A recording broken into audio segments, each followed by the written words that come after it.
throat.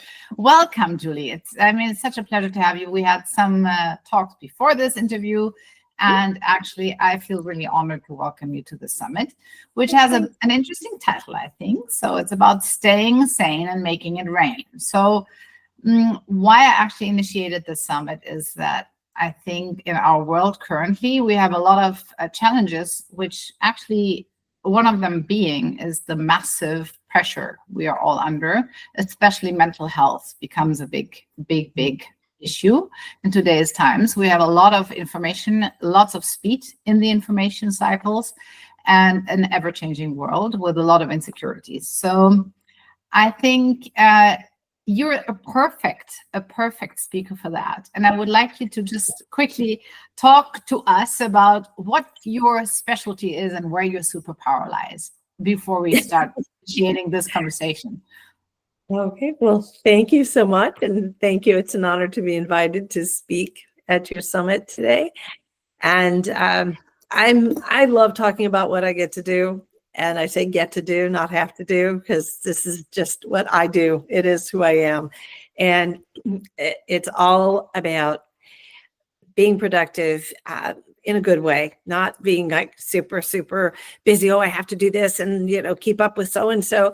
But, just doing things you want to do in the world and being organized about it and having a sense of balance, which is a huge part of what I talk about and work with people on, is having that sense of I'm doing good things in the world, I'm having impact, and I'm also having a life. I'm having a good time with my friends and my family, and everything's just kind of flows. That's what we're aiming for, I think, in most of our lives is, just being able to enjoy each day, looking forward to the day.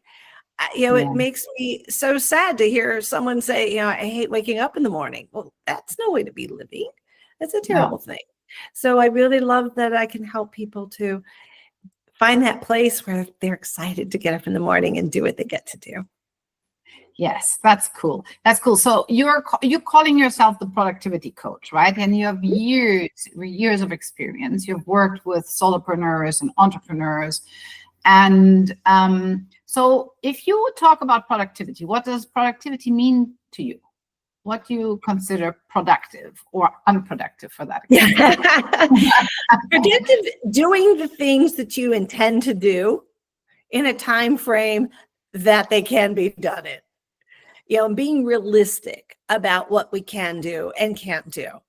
And that's an area that I work with people on often, is helping them to find that, again, I'm coming back to the word balance, because it's really what it comes down to. And making sure that you're putting your time toward the right. Many times people end up putting their energy and time into stuff that really has no impact or benefit to anybody, including themselves. And they don't step back long enough to assess, is that really where I should be putting my time? Is that really going to have any benefit to anybody? Why am I doing that? It comes down to, what is your why? Why are you taking time to do that thing? What's the point? And, getting people to really think as to, about what is the purpose of what you're doing. I've had people where they say, oh, I'm going to be working on this and this and this. I want to do this and that. And when I ask them, well, why do you want to do that? And when they can't come up with an answer, that's usually a big red flag. Okay, well, now that's something to think about. Where did this idea even come from? Yeah, that's a good one. I mean, in my experience as well, mentoring people and acting a lot as a consultant to businesses, it's also goal setting, right? If goal setting comes out of your head only, because basically it's a rational thing, right? To set a goal is a rational thing. But frankly, the goals which are typically attained are the ones which have energy behind them. And why do they have energy behind them? Because there is a why, right? That ties back into what you just said. So that's a very good point. So how would you consider the why? How do you find the why? How do you find the why? Is there a trick? I don't know if there's a trick per se, but I do help people to think about, what is the benefit going to be for them, or why are they doing that? What's the driving force? Oftentimes we're doing something because something happened in our lives prior that kind of propelled us. My why, for example, I love helping people to be more productive, and I specifically work with the non-neurotypical professionals, so people that generally have ADHD, because they tend to have the most disorganization in their lives. And my why is because I raised a son with this, and I have a lot of friends and family members who struggle with this. I watched it in my clients, and I watched the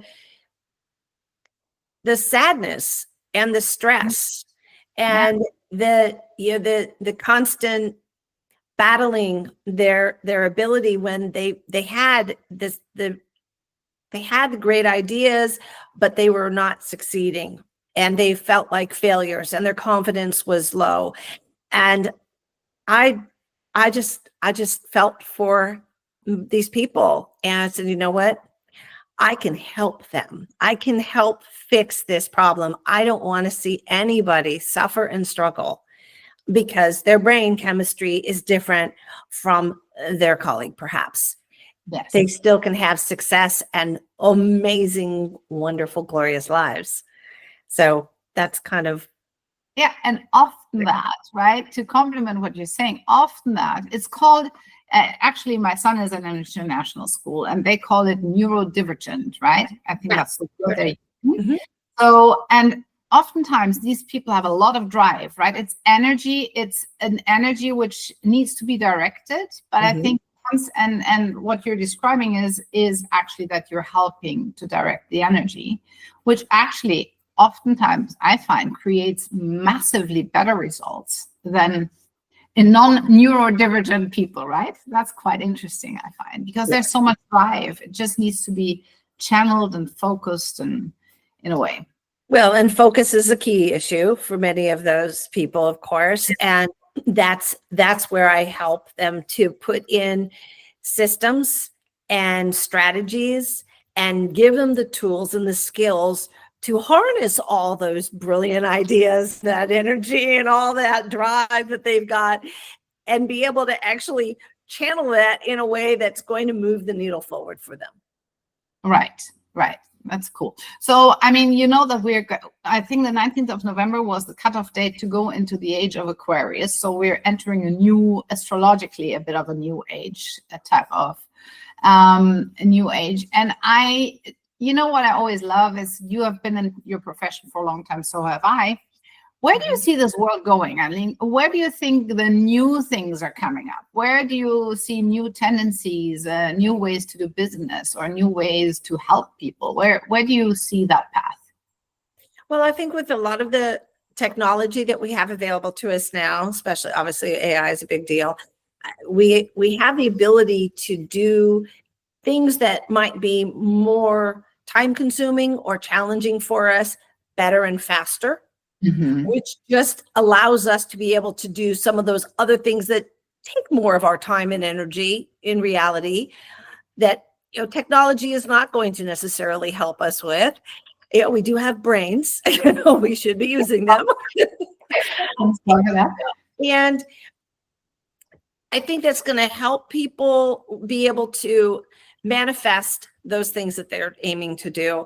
I know in my work, I've been doing this for so many decades, it's changed in the fact that now I can help people use their devices to manage their tasks, to use their time more wisely, to schedule their calendar, schedule their lives using their calendar and all.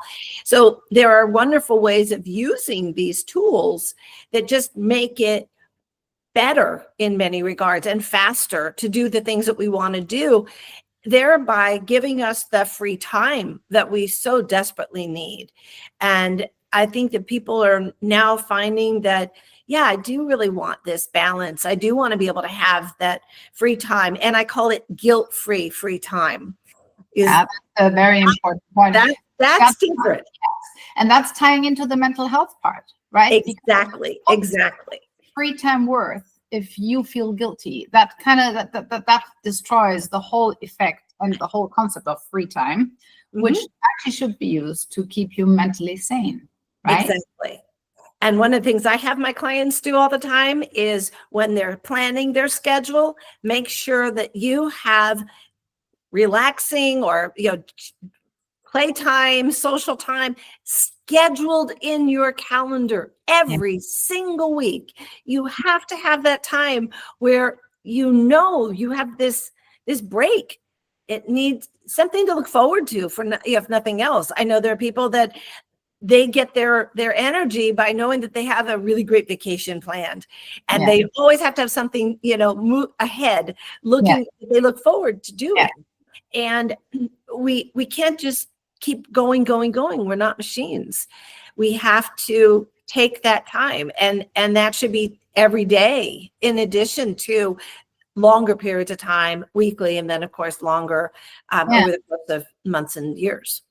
Yeah, Julie. So, I think that's a really good input. So basically what you're saying is the new times are allowing us actually to be potentially more productive, right? Because we have repetitive work basically done by a machine or by a computer. So that gives us a bit more time to free our minds. Where does the free mind flow come in? Because here's what I think, right? Or what I experience. A lot of entrepreneurs, also solopreneurs, they're so tied up in their business, so tied up with the things they're doing. There is actually no time for creation. And let me get that right. Maybe there might be time, but there's no space in your head, right? Yeah, they're not using it. Yes. This is kind of why I called this summit, Stay Sane, Make It Rain, because at the end of the day, only if you go the last 9 yards, right, in terms of your creativity all the time and expand outside yourself, you're going to make it rain eventually. So how do you see that? So this is an area that I work in often with people as well, because if they're not taking time to let that creative energy come out, to come up with the new great idea or solve a problem.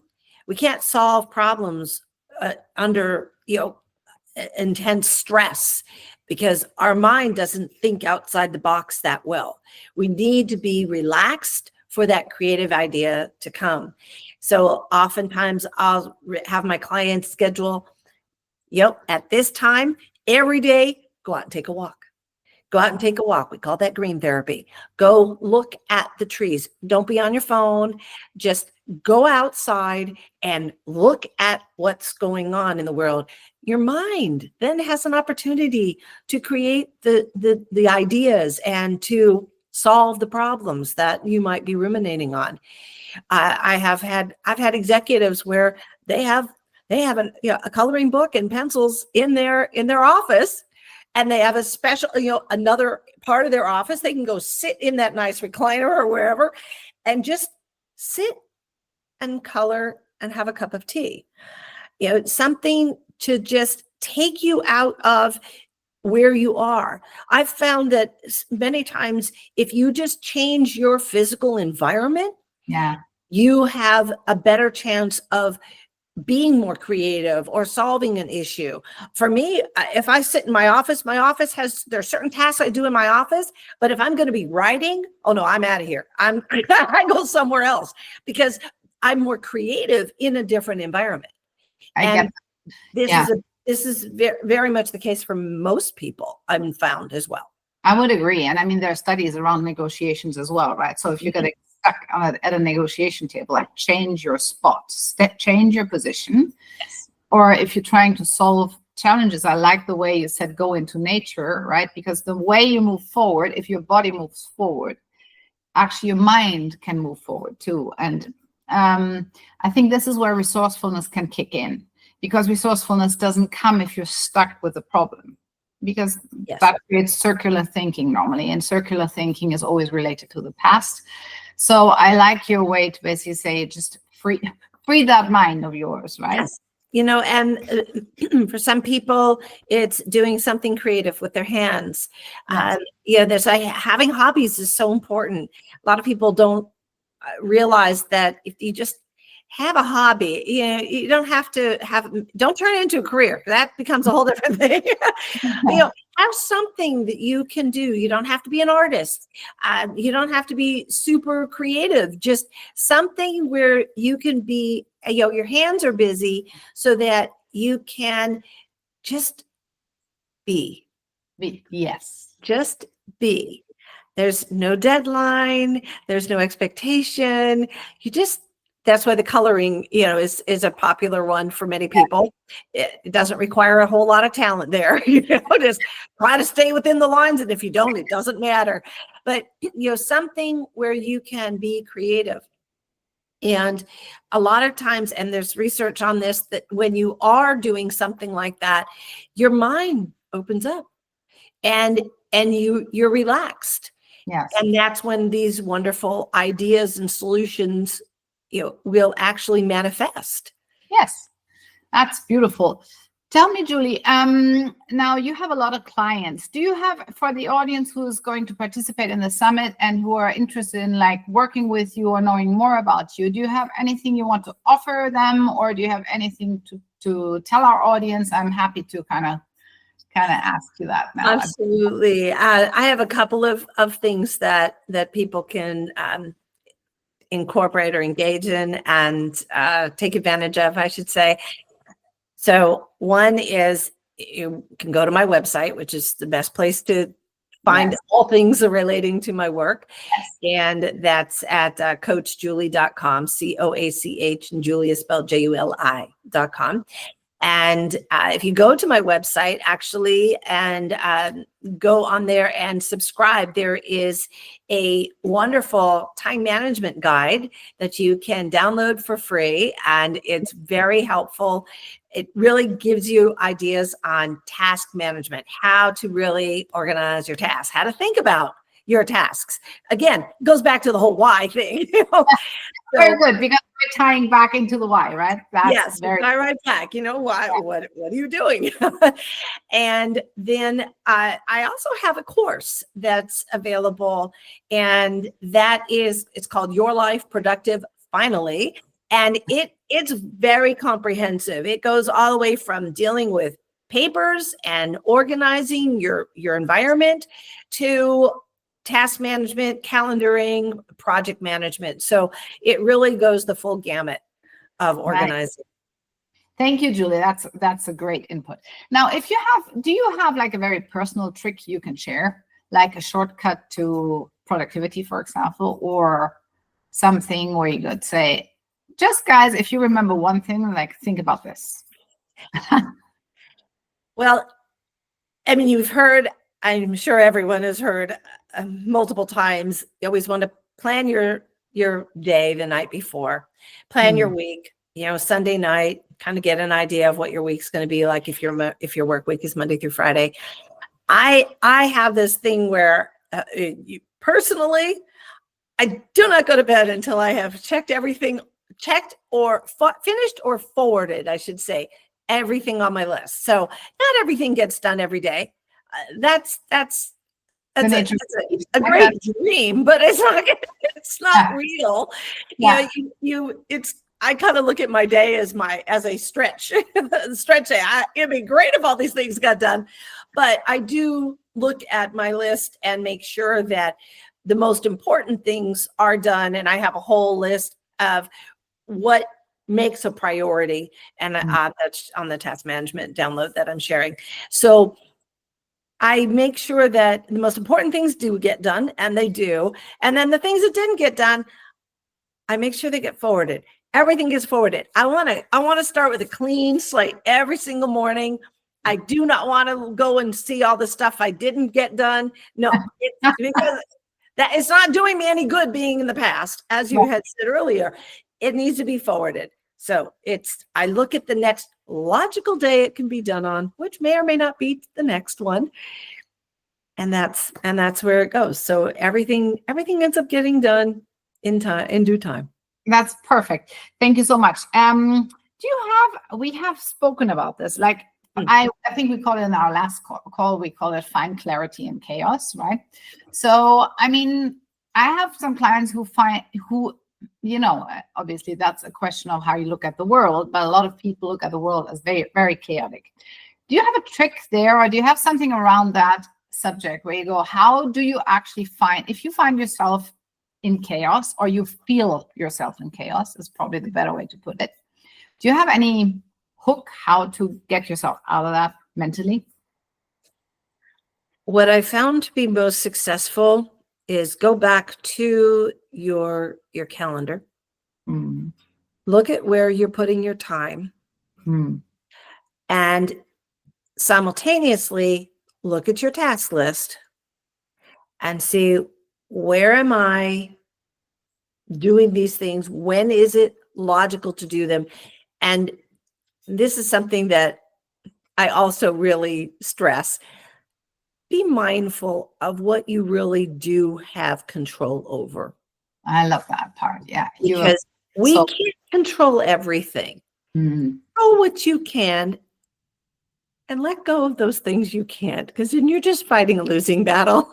And that's going to take up so much mental and physical energy. It's no point. Oh, that's great, Juli. That was a great word to finish our talk. Time flies when you're having fun. It was such a good talk we had. Thank you so much, Juli. You're an absolute gem, and I'm so happy you attended this summit. And I'm sure our audience can really profit from your competence. And I'm super, super happy to continue our talk on a different channel on another day. I would love that. Thank you so much. It was an honor being part of this, Peggy. Thank you, Juli. Take care.